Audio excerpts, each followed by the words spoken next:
It's 43 minutes before I get home. Nice. That'll be great. We do it like the first episode of Midnight Stays where we were driving. Well, I've got 43 minutes to get home, so let's go. Let's go ahead and start this. Might hear some rumble of the engine first. So you should start out the review of this one since you missed the first 20 minutes of the movie. Right, and but I still know what happened. I mean, no, not everything. You know what I was hoping for? I'll tell you about the opening scene here in a second. Okay. But you know what I was hoping for? Towards the end of the movie, you had to get up and I guess use the restroom or something. Yeah. I was crossing I knew the movie was about over. I was crossing my fingers that you'd miss both the beginning and the end of this movie. Well, I'd come back and director credit and everything. Yeah. Well, the middle 90 minutes was good. The opening scene of Dark Waters, it starts out in this opening sequence in 1975 where it's in like these swamps and it's just this quick scene at the beginning that takes place in 75. Okay. When you walked in, it was already like 1998. Right. And so these young people go skinny dipping in the waters, and I was thinking like, it's gonna open like Jaws? I was like, I know what this movie's about. Is this gonna be like the opening of Jaws only if like the water killed them? And not a shark or something? Right. That didn't happen. Like, I was like, are they going to come out of the water? Did it? Those skinny dippers are way dead. No, like, the cops showed up and shoot off the skinny dippers, and then it cuts and there's a guy there, like... Shoot off the skinny dippers? Shoot.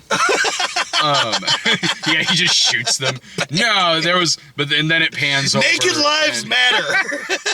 It pans over and there was a worker like spraying chemicals into the water. Okay. And then it flashes to like 19. You missed like what you missed was in the trailer. Like you came in probably 15, 20 minutes into it. Yeah. Like you missed like him in the office and then the farmer showing up and him going to the farm and I've lost 190 cows. By the way, I mean, Jesus Christ, 190 cows. See, this is what environmentalists are talking about whenever they talk about like big, big farming and everything, like God, you don't need 190 cows.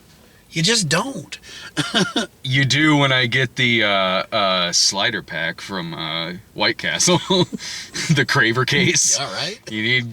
You wouldn't. What are you talking about? That's one calf. You wouldn't. You wouldn't think it'd be 190 Veal. cows, but it's that good. Yeah, it's all calves. It's all calf. It was Bill Camp, I think, played the farmer, and I was going like.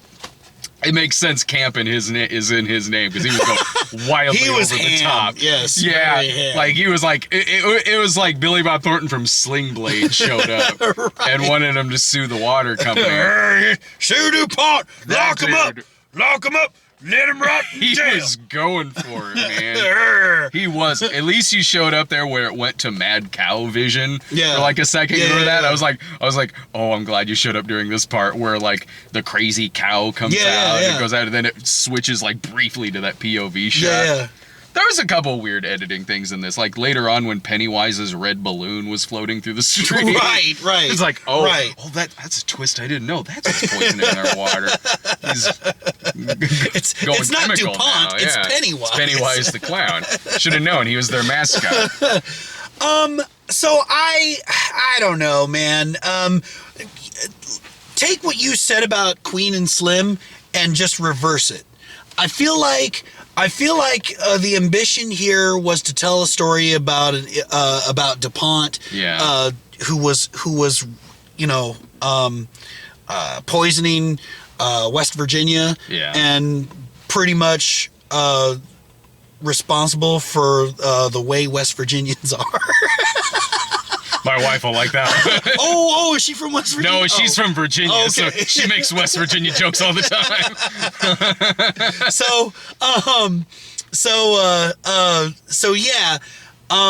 But what I didn't like was the technical aspect of this movie. Oh, really?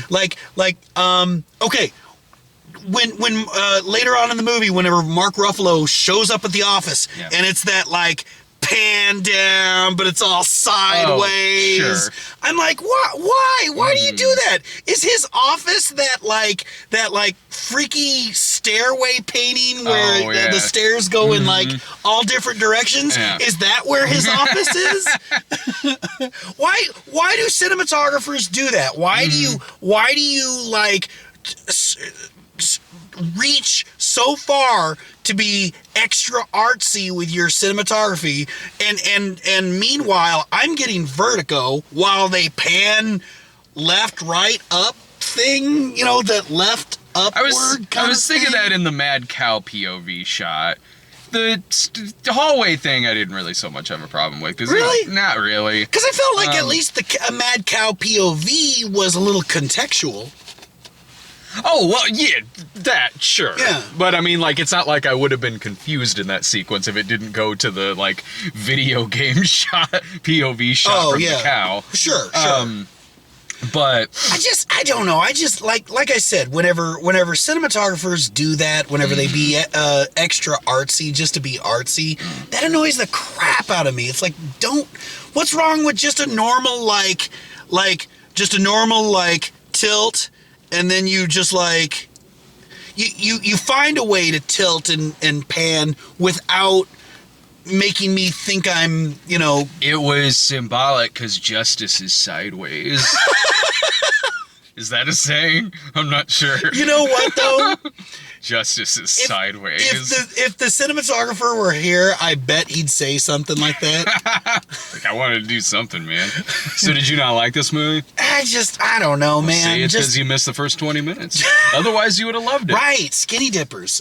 Yeah, dude. Naked people. It's a very confusing night of naked people for me between. No. So here's your problem. You didn't see Queen and Slim right before this. I just thought that like I said, so there was that. Some of the pacing was just like really like the way that they'd tell the story was really weird. Like what was that part where where the guy like, hey, you're that lawyer guy, at a restaurant at the Wendy's, I understood that. With what happened during a couple scenes afterwards, right? Then I got the context of what that guy was saying. Me too. So that's what I'm saying is that is like shit like that was just kind of like, okay, why the hell are you harassing Mark Ruffalo when he's trying to help? My brother died of testicular cancer. I know he's been drinking the water. It's a better reaction than giggle loop. No, there's, as far as the pacing on the movie goes, if there was any issue that I had with that, really, it was maybe Anne Hathaway has one or two too many monologues that they give her in the movie. Yeah. And also, when it got to be the last act of the movie, I wasn't sure when it was good. There were points where I thought, like, it feels like it should be wrapping up in 5 minutes. Right. But I was like, I'm not sure how this story ends, so I don't know if we're nearing a conclusion or if there's still like a half an hour or something. I know, right? And that was another thing, too, is that they're like, win! Win seems like a win seems like a climax, and then we're off to the races again, and then we're off to the races. I was fine with that. The reason I actually really like this movie, and that is one of those reasons, like, that shows the ups and downs of what this case is. This movie's a lot like a movie from 20 years ago called A Civil Action with John Travolta. Oh my God. That was a good movie too, and this one. You saw Civil Action. I liked Civil Action. I haven't seen it in 20 years, but I remember liking it. This, I would honestly say, I liked even better, because this. One thing I liked about this movie. It's a movie that starts out with the case opening or the case coming to them in 1998, and the movie ends. What? Probably 20 years later. Yeah, near 20 years later. I like how this movie shows how long a case like this goes. Yeah.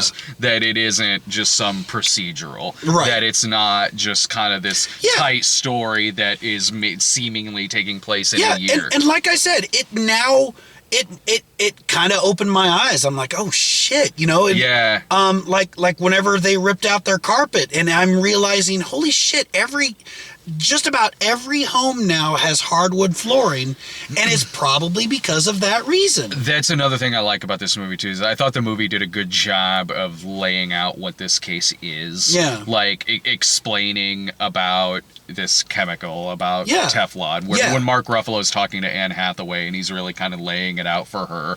For the audience's sake, certainly. Yeah. But it did a very good job of that. It Yeah. did a good job of really painting a picture of what Agreed. they're doing with this movie. And I liked showing the frustrations that these, like the guy in the Arby's, for instance, like the frustrations that these people have, that it seems like it should have been quick for them. They go and do this blood test, and then they get results from the company to find out Yeah. if the settlement's going to happen. Yeah. But 7 years go by. Yeah. And just showing how things are stacked against Mark Ruffalo and all these people because of how a company as big as DuPont can take advantage of certain laws, certain rules, certain appeals to drag it out centuries, Right. really, if they wanted to. Bits of editing aside, like, because I thought there were parts of the movie that could have been tighter, especially the last act Yeah. of the movie. Again, some monologuing in some parts where I was like, we just get off Mark Ruffalo's case, like, or get off his ass. But other than that, as a whole, I really enjoyed this. I was pretty entertained throughout it. In Anne Hathaway's defense, she needed those monologues to at least have some kind of significant part.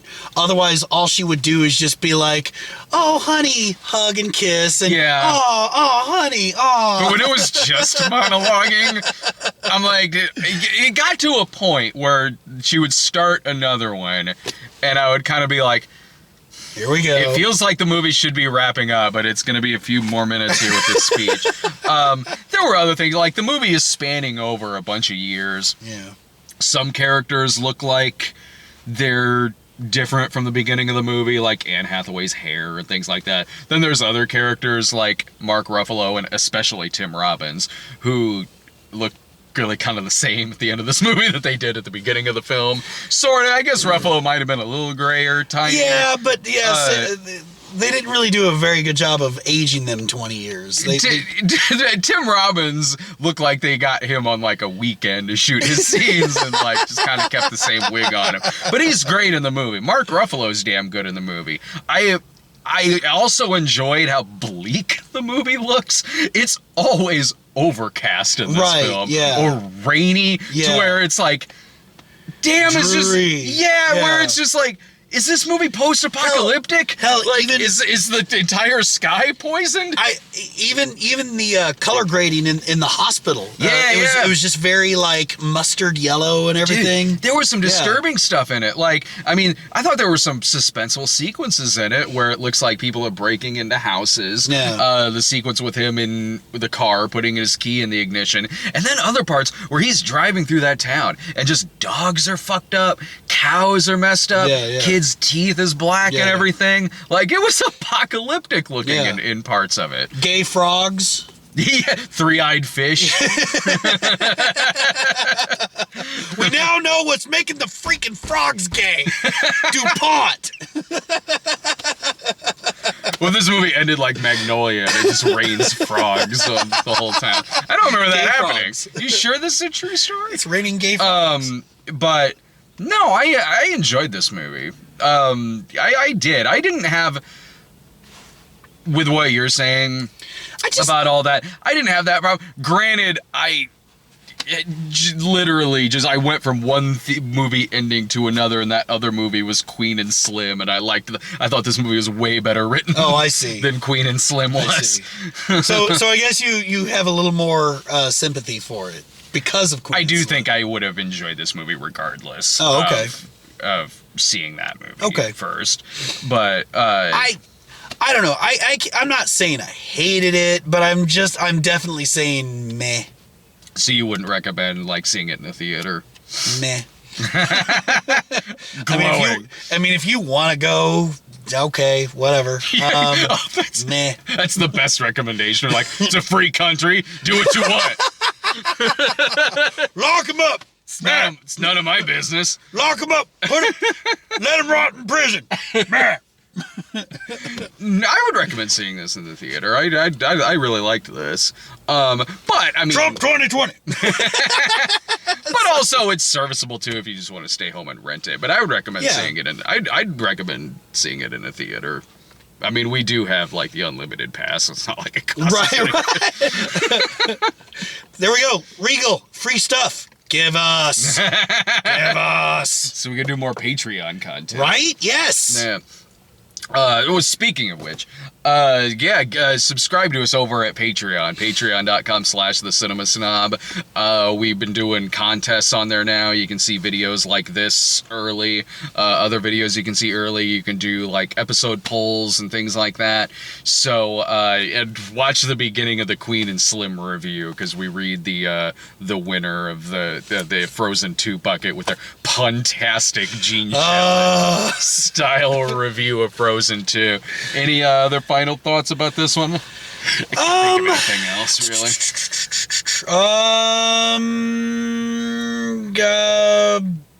Cinematographers, cool your shit. Seriously. Okay, yeah. It did end with a nice Johnny Cash cover of Won't Back Down. Yeah, that's right. So there was that. It was no hurt. Okay, one more thing. I did like that, since it's taking place between 98 and 2015. Yeah, something like that. Seeing like in the background like the progression of just like in those years alone, like the technology and everything. Yeah. It's showing him boot up Windows 2000. I'm sitting there like, and in the Benihana, one of the kids had an iPhone. Yeah, like the first iPhone. Oh yeah. It goes from in the background there being like a big box TV to like a flat screen later, and he's like, when he's doing research, he's using was it Alta Vista? I think he was using at one point during the movie, and I was sitting there. I do enjoy little things like that. It makes me think like, man, it has been a long time ago, hasn't it? Like, a lot has changed since then. I heard the scene in the gas station. I heard Creed in the background. I'm like, that's right, because it's 2009. Isn't that past when people should be listening to Creed? Yeah, I mean, 2009. West Virginians definitely would have been still listening to Creed. It's still... It's like those countries that are like just now getting Miami Vice. Yeah, exactly. All right, well, Rob and I are going to have a review up for tomorrow afternoon. We're seeing the Playmobil movie. Rob and I are seeing the Playmobil movie. Laura and I are going to try to check out Honey Boy at some point. Waves is also playing. Maybe we'll try to see that sometime during the week. But Playmobil, yeah. Good luck with that one. That's how me and Rob spend our Friday afternoons now, looking for bad kids movies to go see, where we're usually the only ones there. All right, see you, everyone.